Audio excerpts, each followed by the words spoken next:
మెదక్ జిల్లా వెల్దుర్తి మండలం మానేపల్లి గ్రామంలో శ్రీ పెద్దమ్మ తల్లి దేవాలయం వార్షికోత్సవ వేడుకలు ఘనంగా నిర్వహిస్తున్నారు. మంగళవారం పెద్దమ్మ వార్షికోత్సవం సందర్భంగా బోనాల ఊరేగింపు కార్యక్రమాన్ని నిర్వహించారు.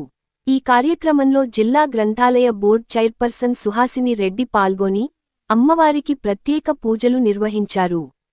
రాష్ట్ర ప్రజలంతా సుభిక్షంగా ఉండాలని, పాడి పంటలు బాగా పండాలని అమ్మవారిని కోరుకున్నట్లు తెలిపారు.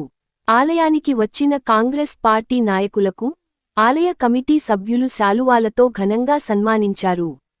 ఈ కార్యక్రమంలో మండల పార్టీ అధ్యక్షుడు మహేష్ రెడ్డి, జిల్లా నాయకుడు నరేందర్ రెడ్డి, మాజీ వైస్ ఎంపీపీ సుధాకర్ గౌడ్, మత్స్య సహకార సంఘం రాష్ట్ర నాయకుడు మల్లేశం, మండల సీనియర్ నాయకులు పోతిరెడ్డి, నమోద్రి గుప్తా, నరసింహారెడ్డి, శేఖర్ గౌడ్, కిష్టా గౌడ్, శ్రీనివాస్, మల్లేశం చారి, శ్రీశైలం, దుర్గగౌడ్, జీతయ్య గారి కృష్ణ తదితరులు పాల్గొన్నారు.